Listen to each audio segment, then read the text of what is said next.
Hello. My name is Raymond'S.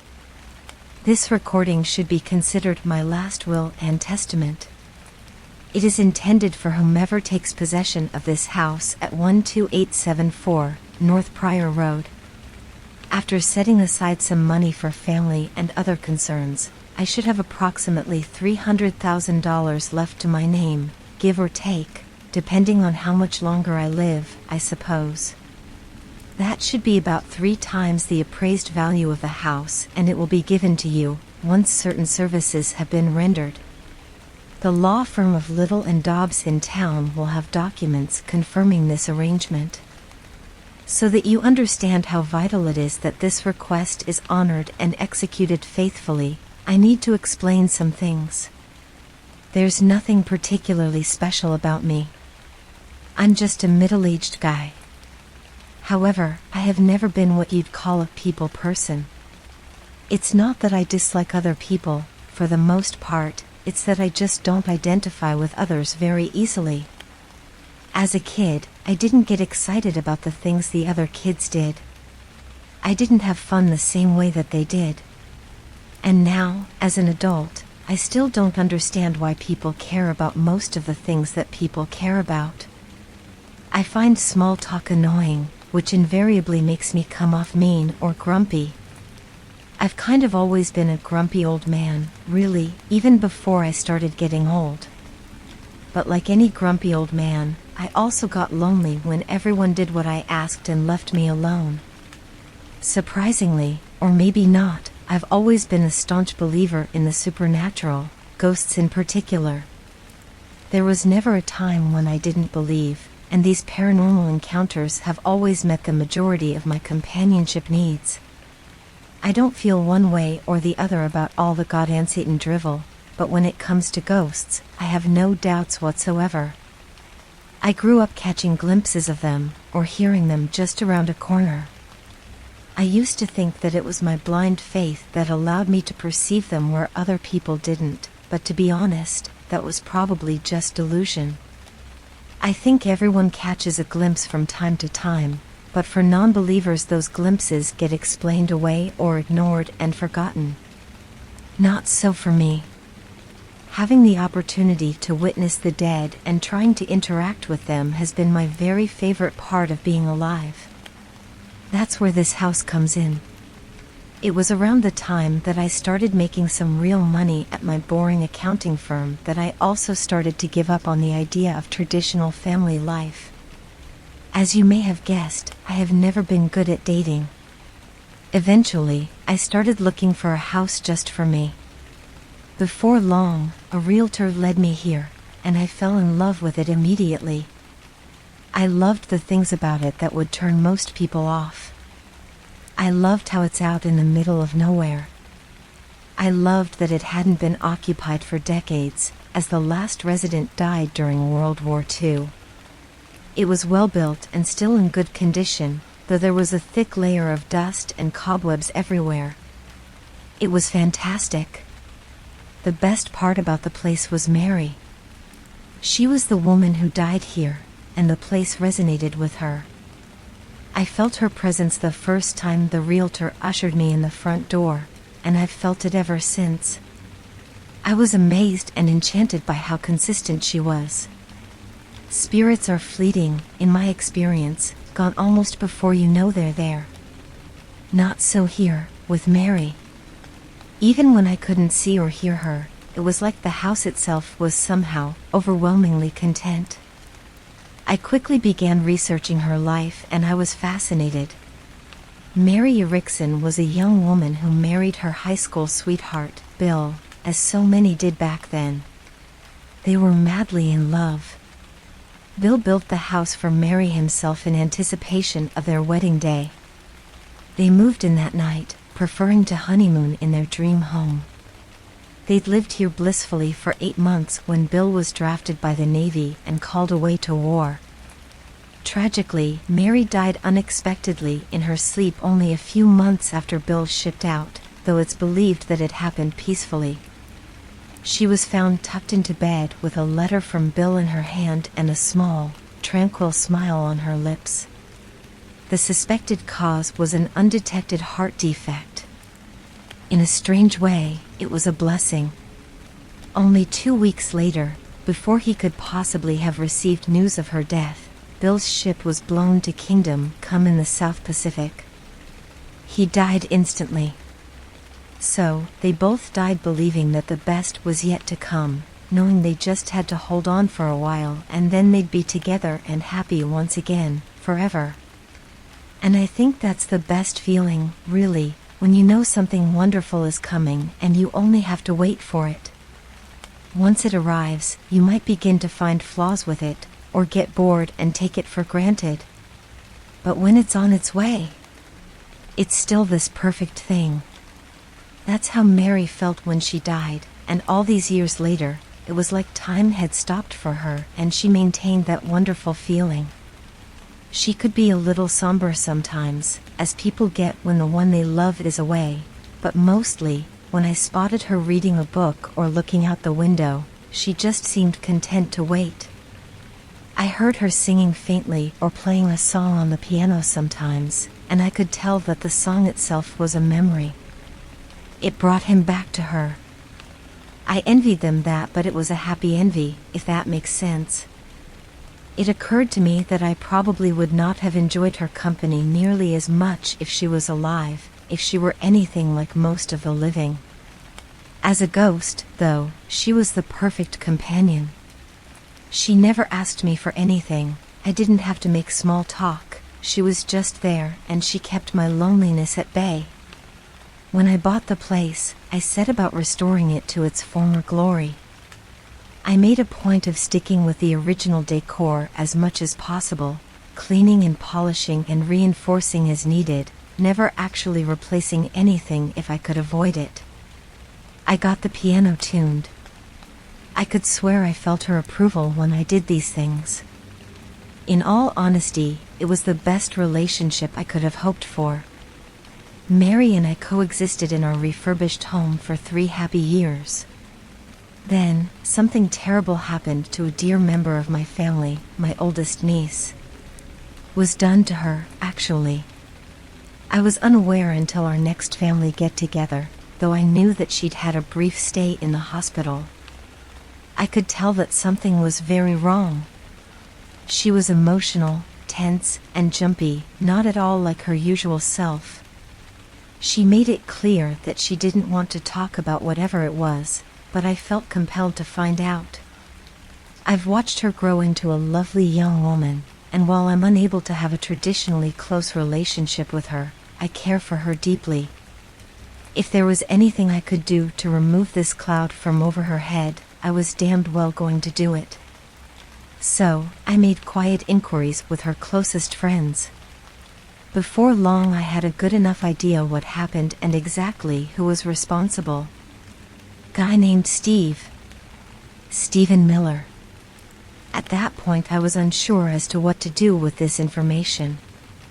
I've never been what you would call a man of action, never even got in any fights, unless you count a minor scuffle in grade school. Never messed around with the law and I had no desire to. But I knew that I would never feel right doing nothing.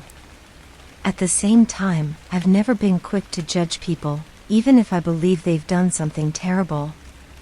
Decent people hurt each other and then regret it enough to never do it again.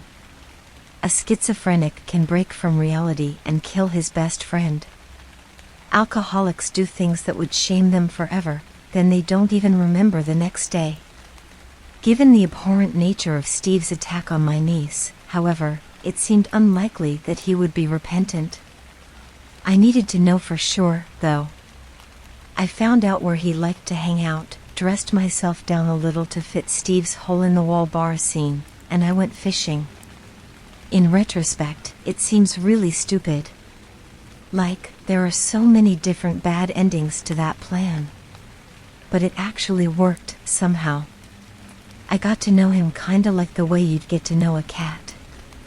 I bellied up to the bar a couple stools down from the dickwad, ordered a beer, then sat and pretended to watch the game, waiting for him to do something, anything at all. Eventually he said something stupid, so I replied with something stupid, and we were off to the races. A few beers later, we were sitting side by side, and I was comfortable enough to tell him my stories. I'd thought up a couple of fake exploits that were basically about me being a piece of shit to women. I made them vague enough to not be disprovable, but with a few specific details to make them convincing. The idea was to see how he would react to someone bragging about stuff like that, and he did not disappoint. He smiled, I guess you could call it a smile, though it was more of a stupid smirk, and then he one-upped me. Several times. I could tell that his stories were the real deal, and probably only the tip of the iceberg. It was like being a terrible person was his playground job.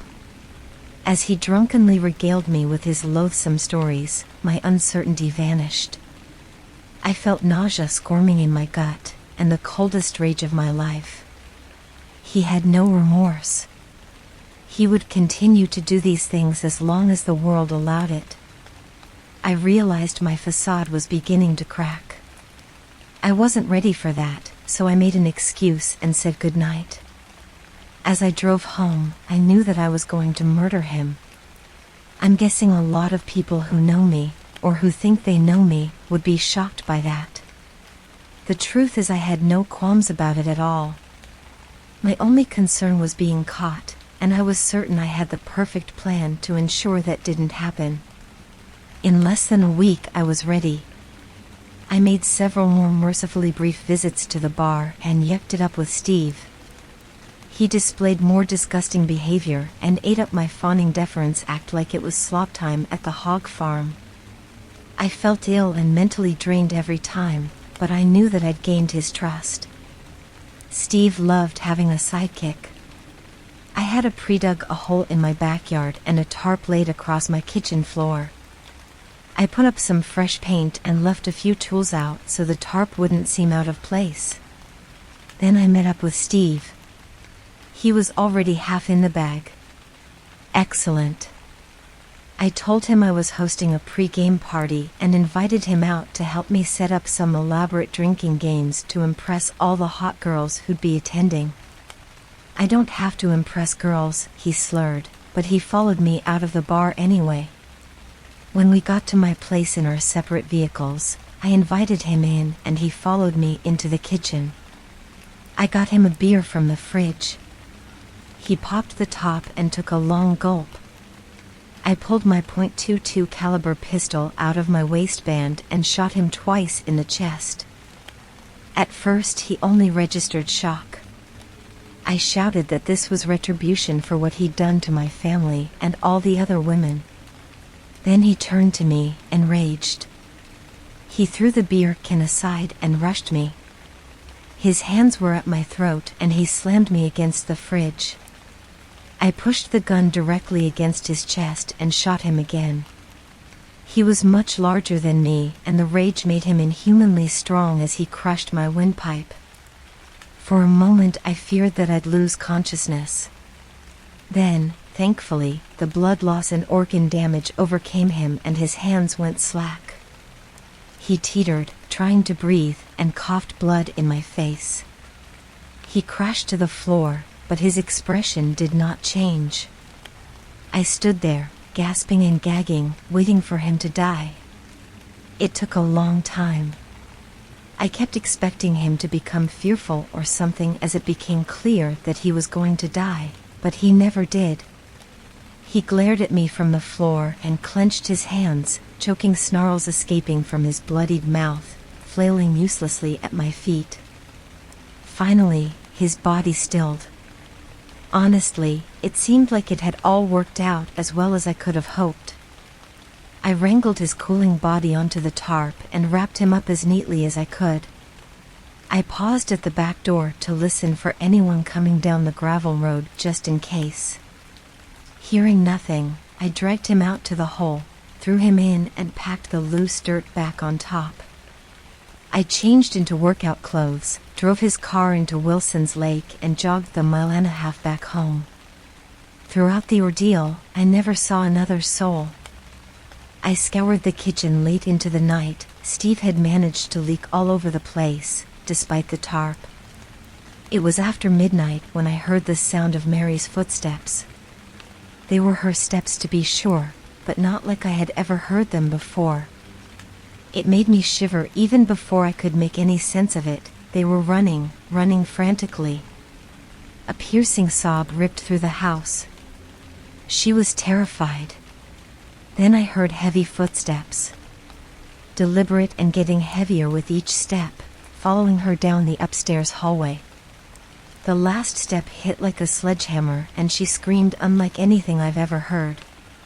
And then there was silence. I stood in the kitchen, frozen in a cold sweat. After an interminable amount of time, I snapped out of it and crept upstairs. There was nothing there to be seen or heard. I could sense a presence, but it was nothing like the peaceful aura Mary had exuded. It was bad. It was really, really bad. It was a venomous blackness with teeth. I couldn't stand feeling it all around me in that room another moment and fled. I did not sleep that night. The next day I called in sick to my mundane job and started looking into anything I could find about paranormal activities. Hauntings, evil spirits, poltergeists, anything that could help me. What had been an idle hobby became full-time, fervent study. The next night I dug up Steve's body, chained some old dumbbells to him, and threw him into the lake to join his car. But when I got back to the house I knew that the damage had not been undone. I continued to study with every free moment, incantations and rituals of every kind. I looked up exorcists. They're not as easy to find these days, but there are still a few out there. I persuaded a sympathetic priest to come over. I asked him if he was bound to tell police about someone confessing to a crime. He told me he was obligated to tell them if someone was planning a crime, but if it was already done that he was bound to secrecy. I told him everything that had happened, and he asked me if I wanted to ask the Lord's forgiveness. I told him that I wasn't sorry for killing him, I was only sorry for doing it here.